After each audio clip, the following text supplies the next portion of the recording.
minds sometimes. And we leave with the homework of thinking up some ideas for the project to discuss in the next class. Everyone seemed to realize that a class project is far from easy, for it entails the cooperation of 17 people, and usually group projects are maxed at 4. With so many ideas all attempting to be expressed at once, disagreements and frustration were imminent. After all, it is a class full of honor students whom are accustomed to carrying out their own ideas in a group project, and sometimes doing the project themselves because they cannot trust their group members. This is an impossible feat for such the project Dr. Mason assigned. She knew we would butt heads trying to determine an idea and be supreme over others. Now, our second day of discussion was, to put it politely, chaotic. Day one had opened the gate and now the ideas were flooding in, and we soon realized that having too many ideas to work with was even worse than having only one. At this point, Jessica was aggravated. Leslie had already been aggravated, and I was on my way to losing my temper. No one else had an idea, so everyone was basically doing a disjointed discussion of several different things. Jess went to the board to start writing things as I wrote them down in my notebook so we could have a hard copy. Jess kept mentioning a stop-motion film, which I really did not like, though Dr. Mason seemed to think I really did like it because it was such a challenge, but I really just didn't like it at all. Wait, Frank Bob, didn't you have an idea? I think I remember Dr. Mason mentioning it. Yeah, I have it here. You wrote it down? He wrote it down! Good job, Frank Bob, hallelujah. Just please, have a point. Please, any point. My kingdom for a point. I think I left the paper in my room. That's okay, you can just bring it Monday. We can wait. We should make our own text with footnotes for everything, like we got D from the Bible. Oh, Lord, here we go. On the third day of class discussion, the project was formed. This project, entitled The Project, is a story of the making of this project and selected events that led up to it. Rolando describes the conception of this project quite well. Then came the day when someone in class decided that making a story about the making of our project was not only adequate but greatly fitting. I, being the thoughtful person that I am, have deprived you, the reader or viewer, of however the story is presented, whether the detailed derailments that were brought to the execution table throughout the creation of the story. However, I quote, my classmates have probably filled you in. These ideas involve mouse fairies, Harry Potter-like creations, and multiple other attempts to strip the good old narrative of its God-given powers. Rolando sums up day 3 very well, and this is essentially the end of the 3 days.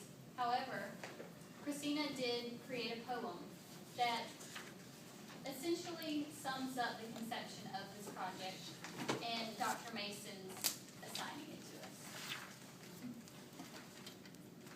The reason I chose a poem for my small narration was because, well, prior to our final project, we were actually told to write a story given a few choice words, and these words can create any kind of diverse story. So, on taking this, I decided that a poem is very attractive, and so when I use a poem again, and better way, besides, what better way to end a college project than with something that's not typically seen? Alright, what we'll do, if for nothing else but to prove that we can get this down in a week, assign each other a task, and then work on it as a class, and we'll give you something great. We watched our teacher with curious looks, not a single nose pressed into a book, then a smile spread with grace. That's all I wanted to hear, and as long as you work with me out here, I have no worries that I can place. Now, what do all these various reflections in the form of comics, poems, and narratives essentially accomplish? Our book breaks the narrative of the story. It breaks the story of the class developing the project, and the story is the project itself. The story consists of 3 days discussing various project ideas, Harry Potter meta text, mouse parodies, and Leslie's original dream idea. Initially, these ideas weren't accepted. However, they were incorporated into our project because they contributed to the final project idea and are included in the project through the narratives of our group members and classmates. The narrative is broken through the class discussing project ideas, not knowing that as we spoke, we are creating the finished product. And this is the book that we created on Issue, and it leads into Inkle and is a part of the Inkle, which Esther will explain. Alright, so originally there was one project, one class, one project. But then somehow we ended up into 2 projects, Inkle and Issue. So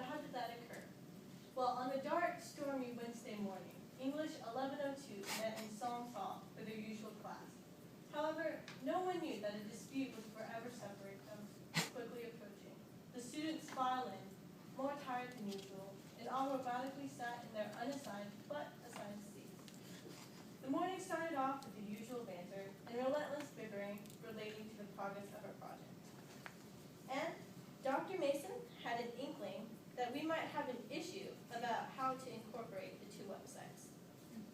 Basically, Inkle is an interactive story which best demonstrates how the element meta-narrative to its fullest extent. A meta-narrative is basically a narrative that reflects upon a narrative. For example, it's like a movie, but an extended edition with added bonus features. The bonus features and the uncut scenes are basically extras, but they add a little more insight into the basic narrative of the story. In this case, Inkle would be the extra extended narrative of Inkle. Inkle would be the extra narrative of Issue. The overlay project is found in the story. And basically, it details the summary of what happened during the 3 days, which is Inkle and Issue, the Great Divide, about how the two projects were created, and then the process of how the Inkle group created Inkle.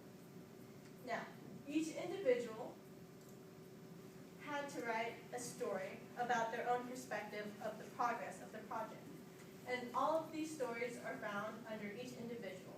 And they also have a more in-depth profile about each character. So for example, if you liked an excerpt from Eric's story from Issue, you could come over here and read his whole story from day 1 to day 3.